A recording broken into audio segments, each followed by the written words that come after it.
match où l'erreur n'a pas de place, la victoire ne repose jamais sur un seul facteur. Elle est toujours le résultat d'un ensemble d'atouts qui, lorsqu'ils sont bien exploités, peuvent renverser même l'adversaire le mieux préparé.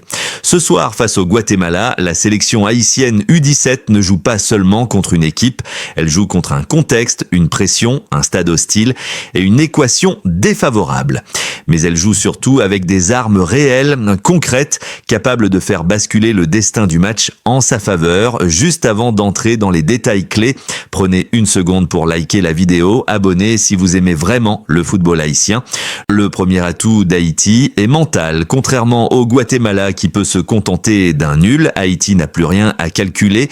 Cette situation, souvent perçue comme un handicap, peut devenir une force redoutable. Les équipes condamnées à gagner jouent parfois avec plus de liberté, plus de clarté. Les petits grenadiers savent exactement ce qu'ils doivent faire, attaquer, imposer leur rythme et chercher la victoire sans détour. Cette absence de calcul réduit l'hésitation et favorise la prise d'initiative. Le deuxième atout majeur est la dynamique offensive récente. Haïti sort d'un match où elle a inscrit 4 buts contre Antigua et Barbuda, démontrant une capacité claire à créer des occasions et à les convertir. Cette efficacité offensive est un signal fort envoyé au Guatemala. Elle montre que l'attaque haïtienne est capable de frapper vite, de multiplier les appels et de désorganiser des défenses regroupées. Dans un match où un but peut changer toute la physionomie, cette capacité à marquer est essentielle. Un autre atout clé réside dans la vitesse et la mobilité des joueurs offensifs haïtiens. Les analyses régionales soulignent que Haïti possède des profils capables de jouer entre les lignes, d'attaquer la profondeur et de provoquer des 1 contre 1. Face à une défense guatémaltèque qui cherchera probablement à rester compacte et basse, la mobilité sera une arme décisive. Les permutations, les appels croisés et les projections rapides peuvent créer des espaces là où le bloc adverse semble solide. Haïti dispose également d'un avantage souvent sous-estimé, l'expérience récente des matchs à haute pression. Les sélections haïtiennes, masculines comme féminines, ont enchaîné ces dernières années des rencontres décisives dans les compétitions CONCACAF. Cette culture du match couperet commence à s'installer. Les joueurs U17 d'aujourd'hui grandissent dans un environnement où l'exigence est plus élevée, où la pression est devenue familière. Cela se ressent dans leur attitude sur le terrain, plus concentrée, plus disciplinée. Sur le plan tactique, la capacité d'adaptation est un autre point fort haïtien. Contrairement à une équipe figée dans un seul système, Haïti a montré qu'elle pouvait ajuster son bloc, presser par séquence ou reculer intelligemment selon le contexte. Cette flexibilité tactique est précieuse face à un Guatemala qui cherchera à contrôler le rythme. Haïti peut alterner entre pressing haut et phase de possession plus posée, obligeant l'adversaire à s'adapter constamment. La solidité défensive collective constitue également un atout fondamental. Même si Haïti doit attaquer, elle ne peut pas se désorganiser. Les petits grenadiers ont montré une meilleure coordination défensive, notamment dans la gestion des transitions. Cette discipline permet de limiter les contres adverses, qui représentent l'arme principale du Guatemala. Une défense bien en place, capable de gagner les duels et de couper les lignes de passe, peut frustrer l'adversaire et l'empêcher de profiter des espaces. Un élément psychologique joue aussi en faveur d'Haïti, l'exemple des U17 féminines. Leur victoire nette 3-0 contre le Guatemala a marqué les esprits. Elle a créé une référence, un précédent. Pour les garçons, ce succès est une source d'inspiration et de confiance. Il prouve que le Guatemala n'est pas intouchable, même à domicile. Cette certitude peut libérer les joueurs haïtiens et renforcer leur croyance collective. Haïti bénéficie également d'un avantage dans l'intensité physique et l'engagement. Les observateurs notent que les joueurs haïtiens n'hésitent pas à imposer un rythme élevé, à presser, à multiplier les courses. Dans un match décisif, cette intensité peut faire la différence, surtout si le Guatemala cherche à gérer et à ralentir le jeu. Une équipe qui impose le tempo force souvent l'adversaire à sortir de sa zone de confort. Les coups de pied arrêtés représentent un autre atout stratégique. Dans les matchs serrés, ces phases peuvent être décisives. Haïti dispose de joueurs capables de bien tirer les corners et coups francs, ainsi que de profils athlétiques pour attaquer le ballon dans la surface. Face à une défense qui cherchera à rester compacte, exploiter ces situations peut offrir des occasions précieuses, voire un but limité libérateur, le facteur collectif est également central. Les petits grenadiers jouent avec une forte cohésion, un esprit d'équipe visible, les efforts défensifs sont partagés, les replis sont solidaires, les célébrations collective. Cette unité renforce la résilience dans les moments difficiles. Dans un stade hostile, cette solidarité est une arme mentale puissante, capable de neutraliser la pression du public adverse. Haïti possède aussi un atout souvent invisible mais crucial, la fin.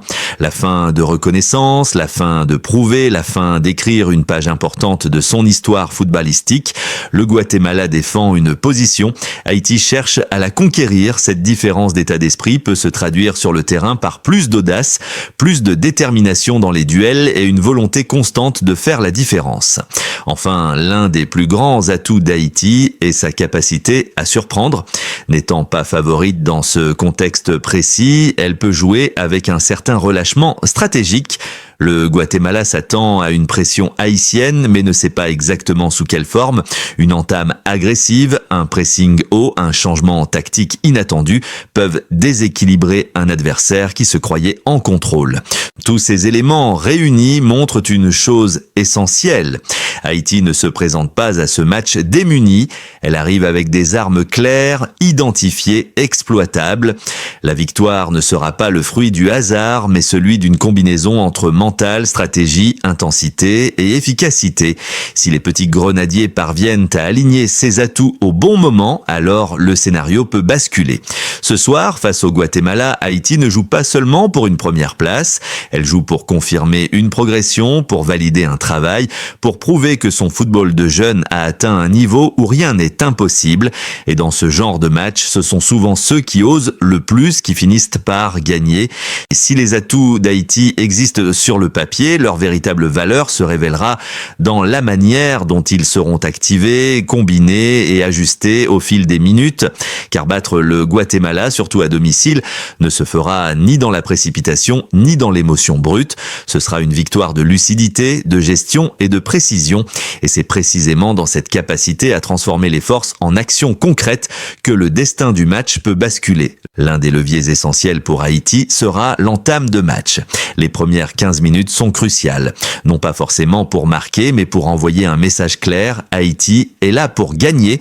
Une pression coordonnée, un bloc haut par séquence, une agressivité maîtrisée peuvent immédiatement mettre le doute dans l'esprit guatémaltèque.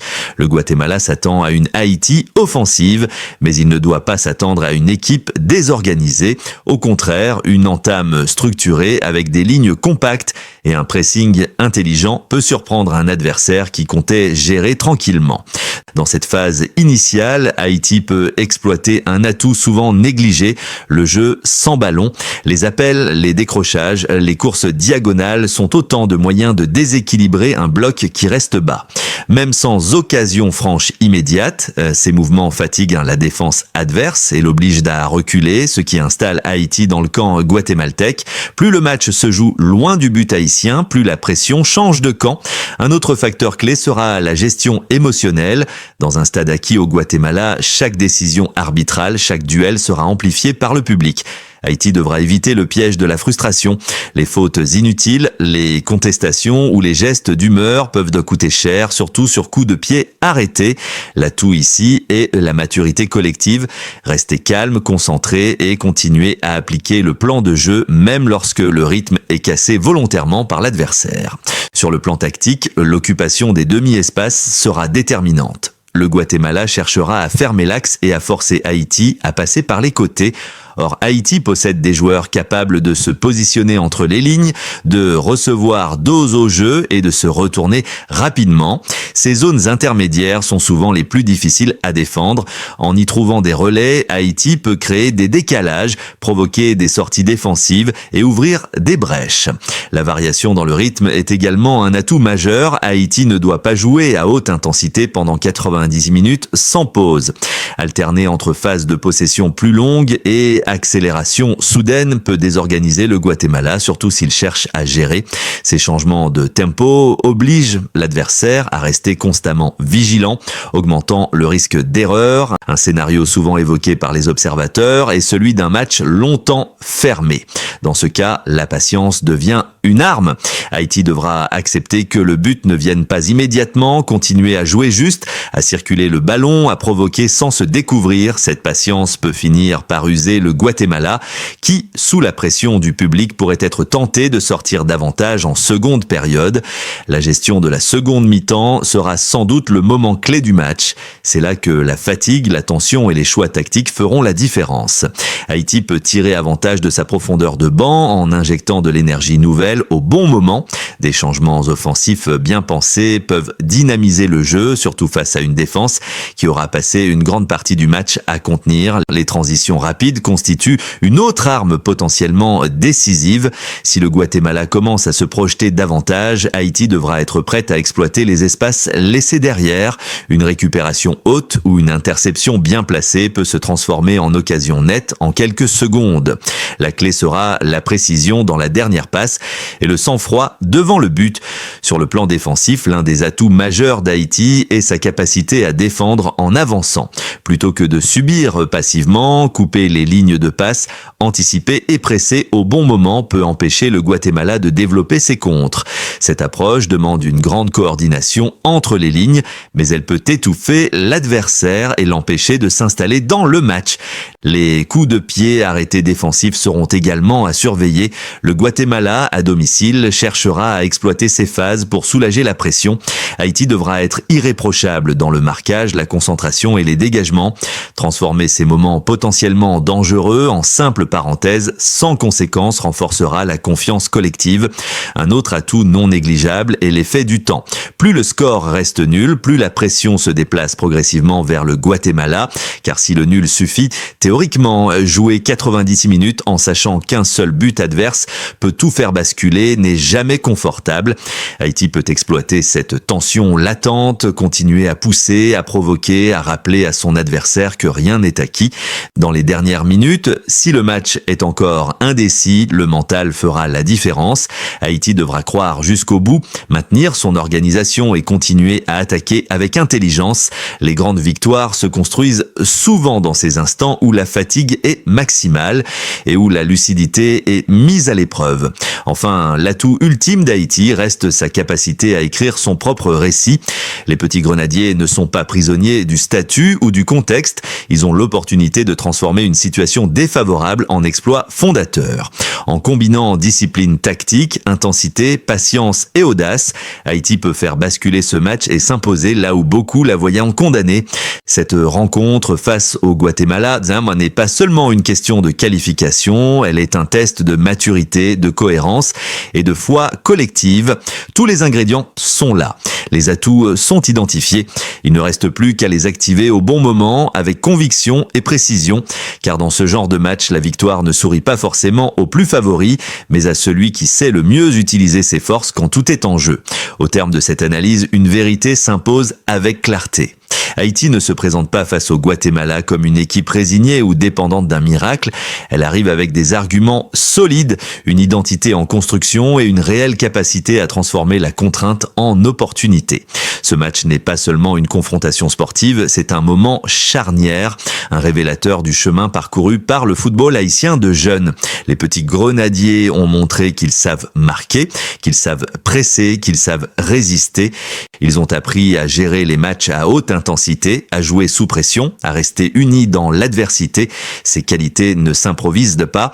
Elles sont le fruit d'un travail collectif, d'une culture de l'effort et d'une volonté de progresser malgré les obstacles. Face au Guatemala, ces acquis peuvent devenir déterminants. Ce qui distingue Haïti dans ce contexte précis, c'est son état d'esprit. Là où d'autres calculent, Haïti avance. Là où certains cherchent à protéger un avantage, Haïti cherche à le conquérir. Cette posture offensive, mentale autant que tactique, peut faire basculer le match.